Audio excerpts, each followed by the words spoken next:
Hey guys, Roni here, and I'm mixing it up this week. It's Thursday, and I am doing a podcast. I've been reevaluating my informal blog schedule because I try to stick to one, but I don't hold myself super accountable to it. And I've been posting podcasts on Friday, but I'm recording them on Friday and then trying to post them by Friday by midnight, and it's just too much on Friday, I think. So, plus, I really want to start doing wrap-up posts, more for my own mental sanity. And Friday just makes more sense to do kind of like a close of the week. So I kind of like this idea of starting Sunday with this bursts of sensational Sunday motivation where I, grab the camera and kind of keep it with me all day and snap pictures of what I'm doing, and then post about that that night before I go to bed. And then closing the week on Friday with, okay, here's what I did. It kind of helps me just open up my brain and get everything out of there. And it's really sometimes the blog is really more for me. I don't really want to burst your bubble, but it really helps me to stay sane sometimes. So I'm going to now shoot for podcast Thursdays.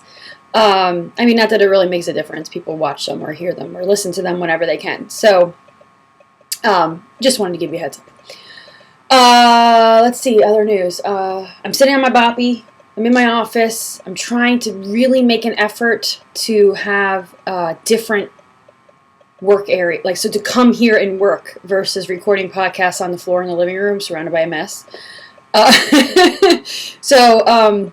I'm trying to make space, especially pre-baby. I have 10 more weeks before this baby's here, and I really want to have a good system down because, of course, I don't know why, really, because it's just going to get all thrown out the window. But I'll feel better if I have, spaces that I can go, and I'll feel a little bit more organized, and then we'll react to however this new baby affects us, which is completely unknown, and I'm super excited. Anyway, I don't want to get too much into baby stuff. I'm going to hop right into questions. I'm going to do what I've been doing. This is a newer question that just came in last week. And then I'll go to the archives. And I'm in August. So I'm really making headway now. The first question is from Megan. And Megan says, again, this is recent. So it says, are you going to prepare meals for after the baby is born and freeze them? How long can you keep meals frozen before they get freezer burnt? Okay, she actually asked this through Greenlight Bites, but I thought this was a really good question to do here in a podcast versus me writing it out on Greenlight Bites. I am not the biggest freeze complete meal kind of person. My mom does this. She'll make, when she makes lasagna or stuffed shells or something like that, she'll make complete trays of them in, casserole dishes, wrap them with wax paper and aluminum foil and put them in a bag and put them in the freezer. And then that way she can pop it out and throw it right in the oven when guests come or something like that. I'm not the biggest fan of doing things that way. Not because it doesn't work. It's genius. But I don't have the freezer space for that. And I've been thinking about getting a chest freezer, but I think I don't know. I just don't feel like it. So what I do instead is make large meals now, and this is what I am preparing myself to do in the next few weeks. So, for example, on Greenlight Bites, I recently posted a really quick bean chili idea, like a 3-bean chili idea. Now, I'm the only one that eats this, right? I got the husband and the kid to try it, but they weren't having it. So I will put them in individual, Gladware generic Tupperware things. What do you call it? I don't know, plastic containers, whatever they're called. And then I'll put individual servings in the freezer.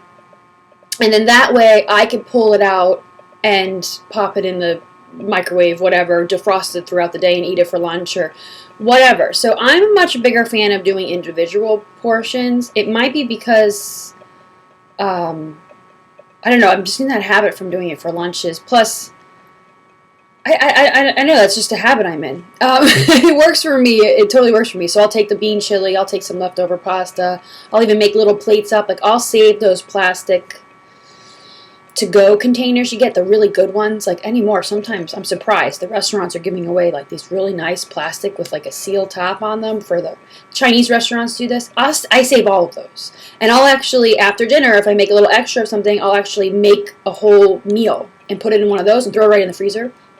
In the fridge if I'm planning on eating it quickly, but in the freezer if I was going to take it to work, or I knew I wasn't going to have a chance to eat it in the next couple of days.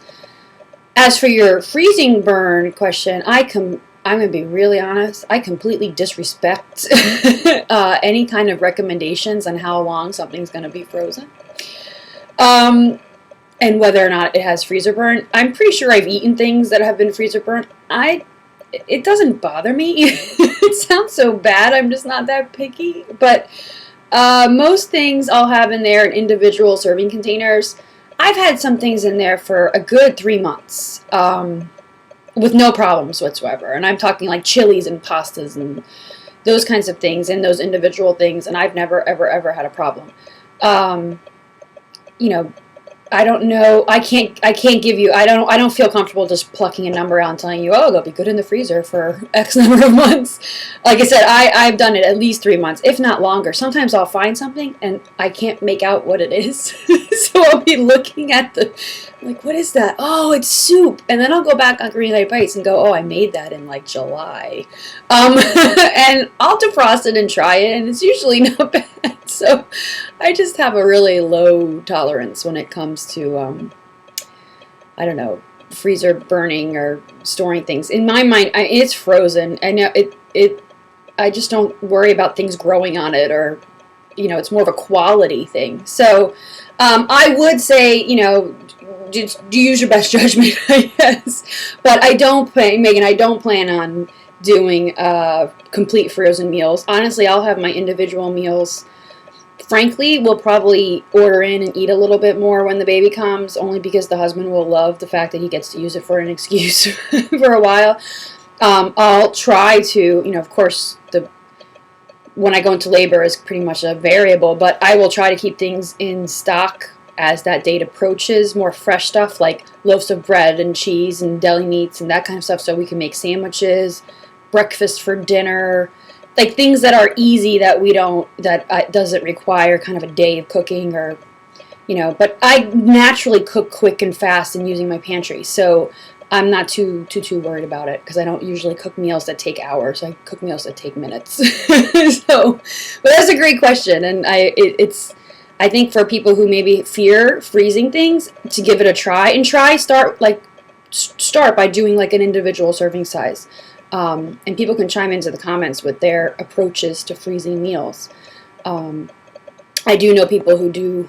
Actually, another blogger just did a post about this, so I will link to her post underneath the video. All right, I am going to move on. This is a little bit of a longer one. It's from August, so she mentions the pregnancy, me just finding out I'm pregnant, which is really awesome, because now I'm like 7.5 months. All right, but it's from Sumera. And Sumera says, "Hi, Roni. I've been reading your blog since I started on Weight Watchers and basically decided I wanted to take care of me, be healthy, and I was sick to my stomach of the ups and downs. I know you get this a lot, but we have a very similar story. Mine is 5 years in my case." So I'm an old lady. I'm just kidding. I'm 5'8". I yo-yoed between 175 and 130 pounds for 5 years and always did incredibly stupid things to lose weight. Eating nothing, working out 2 hours a day, yada yada. It does sound familiar. I guess I'm just saying this to help give you some background. So here's her question. When was the weight loss enough? When did you get to the goal that you thought, I can live at this weight for the rest of my life? I'm currently 147 pounds from 175, and it's taken me 5 months, but my ultimate goal is 140 pounds. You've hovered around, but when you got there, you lost more. When was that okay? Irony of ironies, I just feel as fat, if not more fat, at this weight than at my heaviest. I'm worried that I'll be stuck in the 5 pounds more, 5 pounds more, 5 pounds more, which is what I felt at 130s, which is crazy, clearly. Congratulations on your pregnancy. I had a weeping moment when you told us, especially after the big weeping moment after the miscarriage. which I'll link to if those don't know. I miscarried before I got pregnant. I guess you probably know this already, but having a okay, I'm not. She rose into pregnancy. Okay. Anyway, the Samara. Thanks. I'm not gonna go into the pregnancy stuff, but this is a really good question, and this is one that I didn't really struggle with this, but it's I think it's more of a I could share my personal experience, and hopefully you can take something away from that kind of question. I set my Weight Watcher goal 5 years ago to 149 pounds. Why? Because I never was below 150 pounds in my life, and I just thought seeing a 4 on the scale would be really cool. And plus, it was smack dab in the middle of my healthy weight range. I think I'm 5'9", so my healthy weight range is like 135 to 165, I think. I think that's my range according to Weight Watchers or whatever. And I always hovered around 175, like 10 pounds over the heaviest of my range. My highest was probably like 210-ish. I honestly, I don't know because I probably didn't get on the scale then. But when I was graduating with my master's degrees, I was well over 200.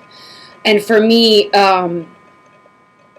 that the 200 mark was always that like, okay, I need to do something.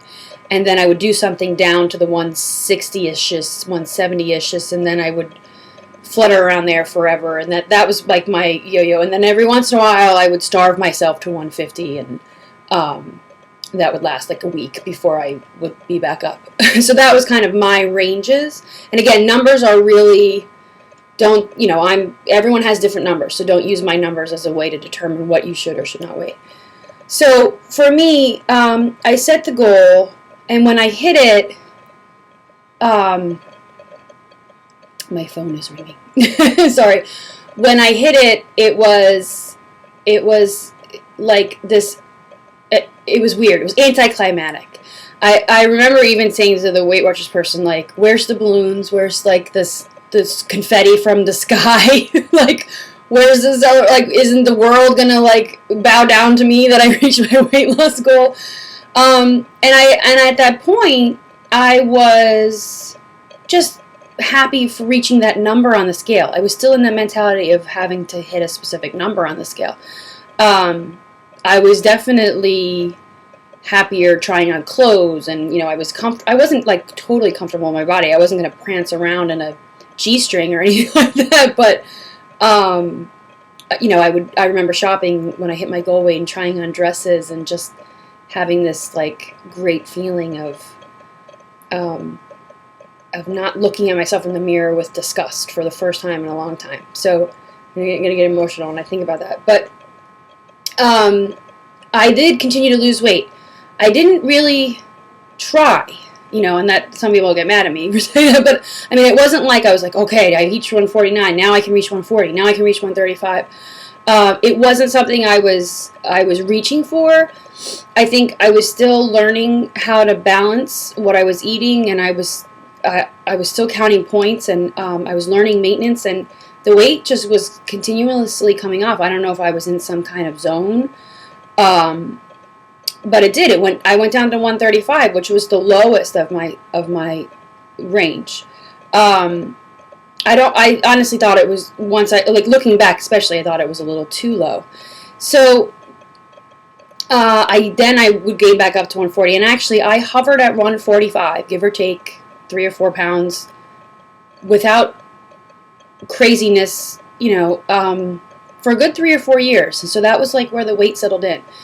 But you're asking really about what I would think is the mental aspect of this, of you still feel uncomfortable in your skin. And I still felt uncomfortable in my skin sometimes, but I was doing things to learn how to start to feel comfortable. So that's when I started running and I started working out. And again, I wasn't doing these things to lose more weight. I was doing them because it seemed like the healthy thing to do. It seemed like a natural progression of, okay, I got this diet thing kind of under control. Like, I'm eating lots of fruits and vegetables. I feel really good. I don't feel out of control. I'm indulging and having, dessert with my family, but it's not like I'm binging anymore.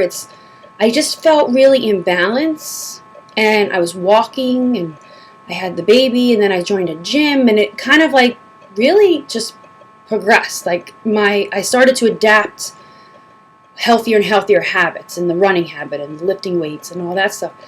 And while that was going on, the number on the scale meant less and less and less. I really was becoming less preoccupied with what it was on the scale. And you could see this kind of even represented in my blogging. When I first started, I have this, I'll link to it. I have a whole page that tracks my weight from 2005 till like 2009, I think, 2008, where I actually would weigh in once a week and share the weigh-ins. Then I went through a stage where I actually would share my daily weigh-ins on the blog, and I would say, today I weighed 142 pounds, or today I weighed 100. And that decreased as working out increased, and I realized that the scale, the number on the scale, once you have that sense of balance, really means nothing. You know, I think for me, I wouldn't trade in the experience I had weighing myself daily and going through that stage that I went through, because I learned so much about my body, and it kind of helped me throw out the preoccupation with the number. And I've used this example many times. Like, I would go out for Chinese and literally gain 5 pounds overweight, or 5 pounds overnight, which is impossible. I didn't actually gain 5 pounds overnight.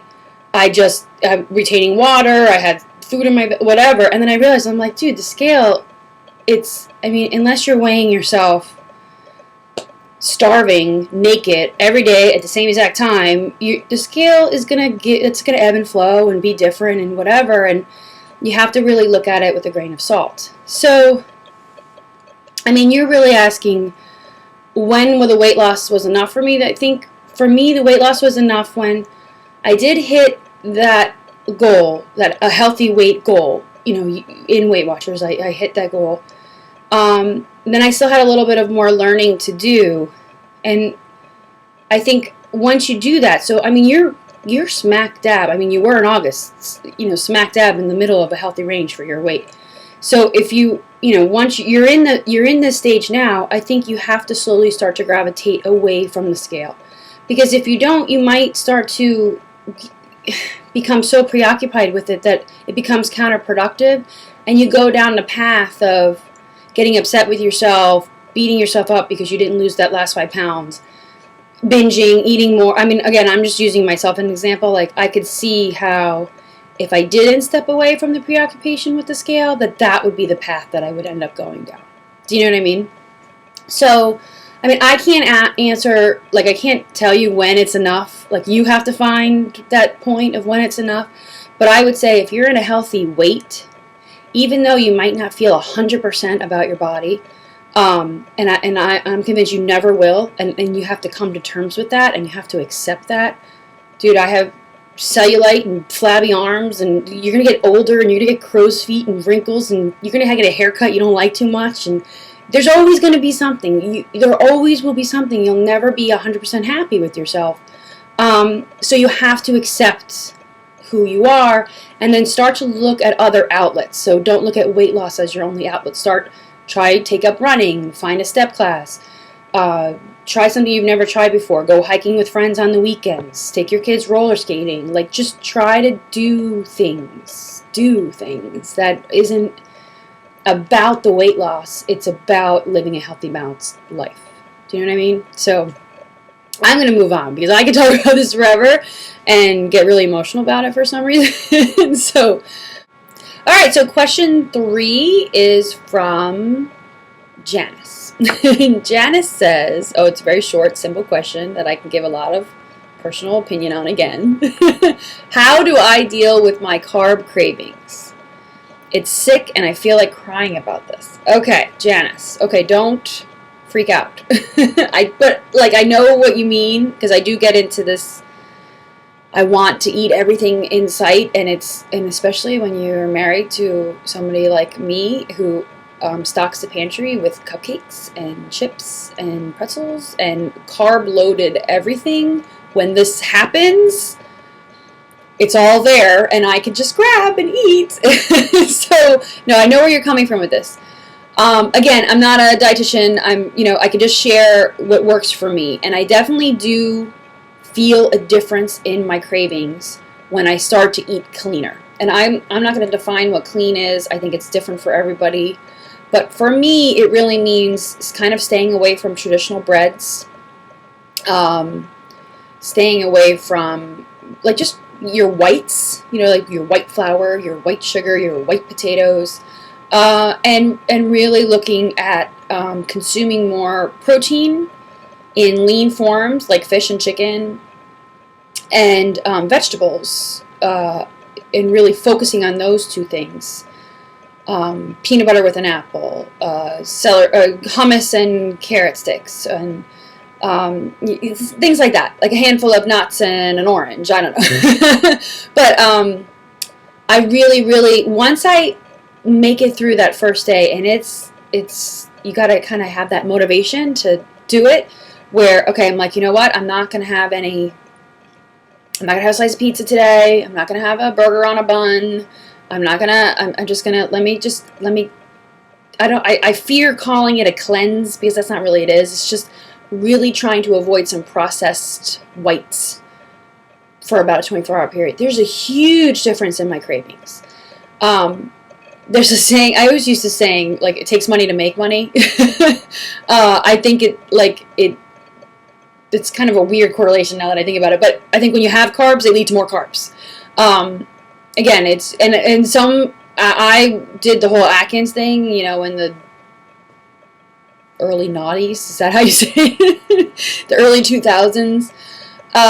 And really, if anyone did Atkins or another low carb flavor, you do realize that after you do a couple days of really staying away from carbs, you really don't want them as the same way you did before.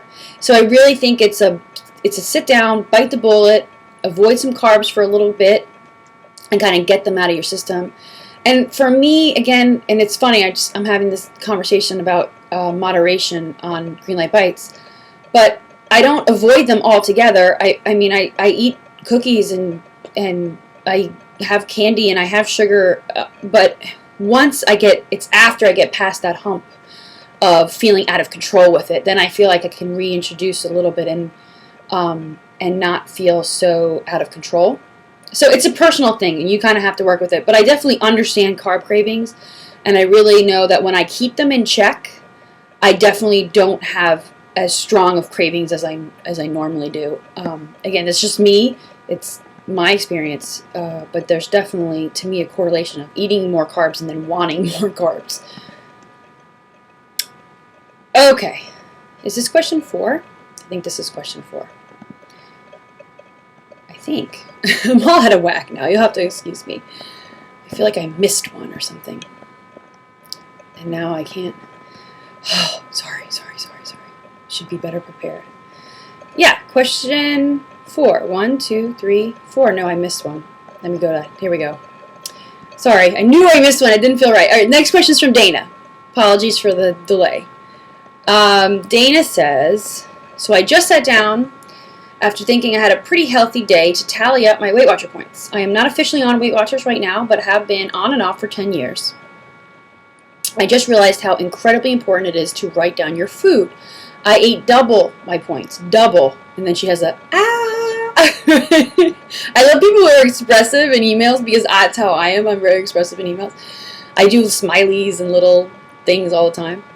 So anyway, she says, so what's your favorite way of tracking your food intake?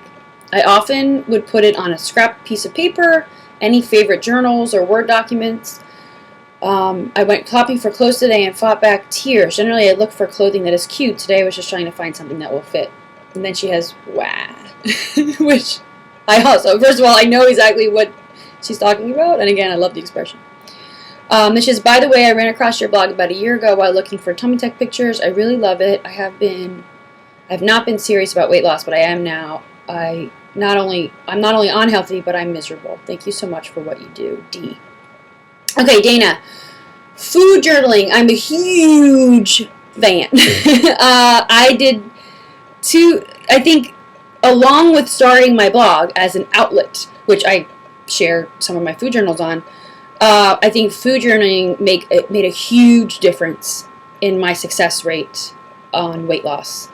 And maintenance, because I did continue to food journal through maintenance, and I actually just stopped pregnant, maybe 4 or 5 months into the pregnancy, only because I thought, why am I doing this? I feel like it's too diety, and I just wanted to not have any connections on it. I don't know.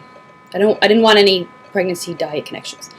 So I decided, let me take a break from the food journaling, and then I'll pick it back up after the baby comes as a way to reintroduce kind of, my weight loss efforts.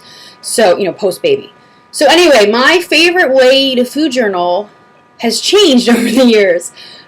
When I first started, I was a pen and paper gal. I actually have them here somewhere. I showed them before in a video. I don't know. I just had them. Anyway, I have my, I know they're in a basket over there. I actually have all my original paper Weight Watcher old style food journals. And I would just use what they gave me.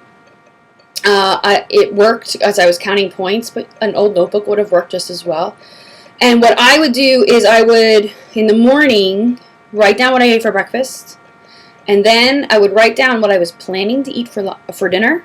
And then I would know what I could eat for lunch. I mean, that's really an abbreviated philosophy, or I don't know, I don't know the word I'm looking for. It was kind of an abbreviated description of what I did, but that's really how I approached it. So I did a combination of writing, like journaling the food I was eating and journaling the food I was going to eat. And there was something about doing that, like journaling what I was going to eat, that made me stick to that. It was kind of weird. So I started with paper and pencil. Then I went through a phase where I would email myself. So when I was at work, I would literally shoot myself an email. Like, I would put my own email address in the to, and then I would put food journal in the subject / of the date. And then I would set, if I was at work, I'd be like, oh, yogurt, ate, and then I would reply to myself with what I ate next. It's kind of geeky, I guess, but it worked for me. So all day I would just shoot myself emails. And then at the end of the day, I had this whole threaded email discussion with everything I ate. Of course, in backwards order, but it worked. And then I would use that and put it on the blog, because I would share my food journals on the blog at that time. Then, my next food journal stage was Twitter. I actually have an account called Roni's Food on Twitter, which I have not updated in a couple of months due to the pregnancy, but I learned that I could tweet my food. I didn't want to do a food journal with my regular Twitter account, because I do like to communicate and chat and have conversations on Twitter with people. And I didn't, my Twitter food journal account was literally like slice of pizza, yogurt. Like I didn't, there's no chatting over there. Although some people would try to chat with me, and then I'd actually reply to them from RoniNoon.com or Roni Noon, the Twitter account at Roni Noon, which is my personal Twitter account. This is getting all messed up, but you know what I mean. So I moved to Twitter as my food journal technique of choice. Post baby, I'm not sure what I'm going to do. I'll probably gravitate back towards Twitter because it's integrated on the phone and it's easy, and I can, I have my little Twitter app, and I can even take a picture of what I'm eating if I wanted to and share it, and then I can kind of sit back. So I'll probably continue to use Twitter. I think the thing you need to, I'm getting closer to you, the thing you need to keep in mind, and I am guilty of this, and I think this is a little bit of the perfection gene that rears its ugly head every once in a while, is don't wait to find the perfect journal. And those who have the bit of perfectionism in them will know what I'm talking about. It's like you can't commit to it until you find the right way. And this kind of goes back to the Monday, mentality. Like if it's Thursday and you have this burst of motivation and you're like, oh, I might as well I should wait till Monday to start to be healthy, because I have to go through the weekend, I have a date, and I'm going to go to the movies, and I'm going to want candy, and so you start coming up with, nope, the perfect day to start, Monday, right? So I think the same thing happens sometimes with food journals. Like if you're and my husband has a little bit of this in him too. Like we'll go to the store and he'll find this awesome notebook, and he'll be like, oh, this is going to be the perfect notebook, I'm going to use it for my food journal. And it's so pretty and it's perfect and it's and then you get a little pen and you put it on the side and and then you mess up or you forget to do a day, and then all of a sudden your perfect notebook not so perfect anymore, and now it's sitting in a drawer and it's collecting dust. So I've learned, again, no seeking perfection. Do what works and what feels natural and what is easy to incorporate in your daily workflow. So at the beginning, I was not working because I was on maternity leave. Pen and paper worked best. I didn't have any overhead of a device. I didn't have any overhead of anything. I kept the journal. I was home most of the time because I had a newborn. So I had the paper on the counter and a pen right next to it, and I would go over and write down what I ate when I ate it. It made sense for my situation at that moment. It didn't have to be perfect. And believe me, if I can show you one, they're not perfect because I have chicken scratch for handwriting. Then, when I went back to work, that didn't work for my situation anymore. So then I went to the email technique that I described before. It worked for me in my situation. It wasn't perfect. Sometimes I forgot to put the date in the subject. Sometimes you know what I mean? But I did it, and it made sense it made sense for my lifestyle at that point. So don't get preoccupied, Dana, with finding some perfect food journal. Figure out what works for you in your situation. So if you're at work and you can email, if you're a fan of Twitter and you understand Twitter and you want to do that route, if you want to keep a notebook, or some people keep an Excel document if they're on the computer all the time, figure out what works for you. And that's that's by far your best bet. And don't worry about finding some perfect journal. I threw perfect out the window. It's not worth it. Okay, I'm severely running out of time, but I'm going to do one more anyway, because I can. It's Thursday. I can do whatever I want. All right. Plus, I just have to read this question. So the next question is from Inside Out 130. That's the handle that she has on her email. And Inside Out says, I'm trying to position it so I can read it. Hi, Roni. I was wondering if you had written in more detail about the breast lift you had. For those of you who don't know, I had a breast lift almost 6 years ago. Yikes. I did a search and didn't find any entries specifically about it, just the ones about your tummy tuck. I've recently lost over 70 pounds. Congratulations. And I'm starting to seriously consider a breast lift. I've always been, quote, well endowed. But when I went up to my high weight of 200 pounds, I was wearing a 38 double J bra. If you've never seen one of those in person, let me just try to illustrate it for you. Each cup is literally the size of a watermelon. No joke. Now that I've lost so much weight, my boobs have shrunk a lot. I'm actually very pleased about this, as they are much more manageable 30 double Gs. My breasts are naturally pretty large, but I realize that a lot of the breast is excessive skin or loose skin. Not to mention that gravity has not been very kind, and they are very, very loose and saggy and covered with old stretch marks. I know it probably sounds gross, but it's the truth. So can you imagine why I would be considering a breast lift reduction? I'd love to hear about your personal experience with it. I can deal with my other stretch marks and saggy skin and cellulite. My saggy boobs are what bothers me the most. I know that writing about your boobs is a personal thing, so I understand if you don't want to go into too much detail, but I would love to hear more from you about it. Any insights you would like to share? Thank you for your inspiring website. Okay, I am not against talking about the boobs. Honestly, I didn't talk too much about it on the blog. I think mostly because I wasn't comfortable sharing pictures, and I think it just held me back from talking about it. So, although Inside Out, I am nowhere close to being as well endowed as you, I share some of your thoughts about boobs, and so I'll give a little bit of history. I think maybe because I carried more weight as an adolescent, I was well endowed for a girl my size in high school. I think I was a D in high school. I hated it. I really didn't embrace what I called the girls at all. And then, of course, as my weight went up and fluctuated up and down, up and down, up and down all through high school and college, the boobs got bigger, smaller, bigger, smaller. I gained weight in this chest area as well. You can probably tell as I'm pregnant, they are increasing in size, and again, hate it. And I know people who don't who have naturally smaller breasts are probably insulted that people who have breasts say that. But and every woman feels, I think every woman feels completely different about her own breasts. For me, I always felt that they made me look fatter, to be honest, and that I was bigger. And I didn't want none. I always wanted what I felt was more proportional to my body, and I always felt that they were a little bigger than what they should be for my frame. Do you know what I mean? And the sad thing is, it wasn't that they were bigger, it was that they were saggier.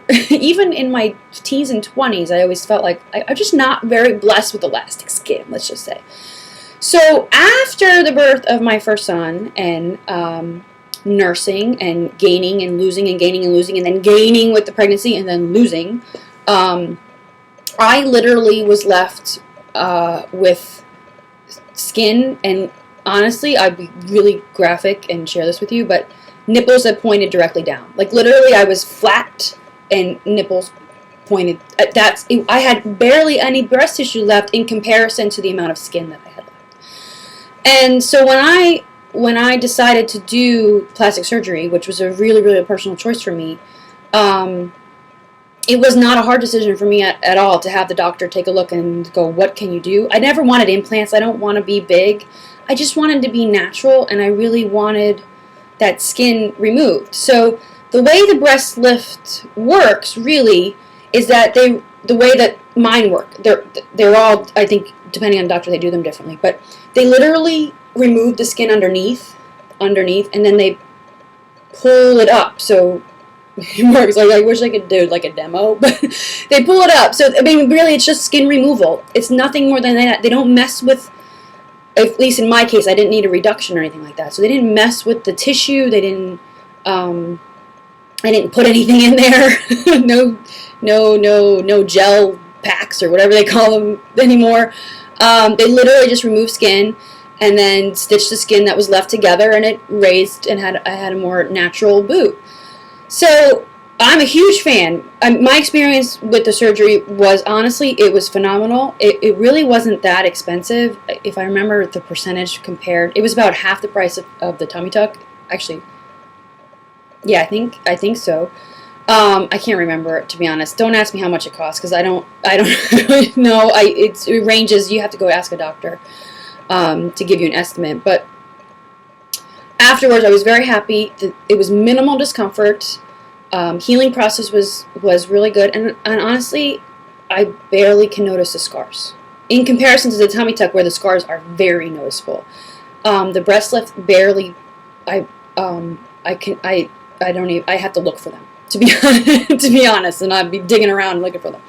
So personally, I did have a great experience with it. I think plastic surgery is a very, very private, individual decision. So I hope that helps you make your decision. You know, and I always recommend to people that most plastic surgeons, you know, and of course you want to check out their reputation and that kind of thing, but they do personal consultations for free of charge. You can always go and talk to them and just see how much it costs and what it is, and if there's something that you wanted to do. Honestly, the girls with this, like, I feel them now when I do this. I'm like, no, I'm not too happy about that. They're getting bigger and bigger again. So I'm hoping, you know, that they at least hold some form. But I'm getting older, and my skin's just not elastic at all. It wasn't at all before, so it's less even so now. So only time will tell what I'll be left with after this baby and nursing session. We'll see. Anyway, Inside Out, I hope that helps a little bit, and I hope you guys aren't too grossed out by my boob talking. But I definitely understand what you're asking, and I hope that gives you a little bit of insight into my experience. And you're right, I didn't really blog lots about it.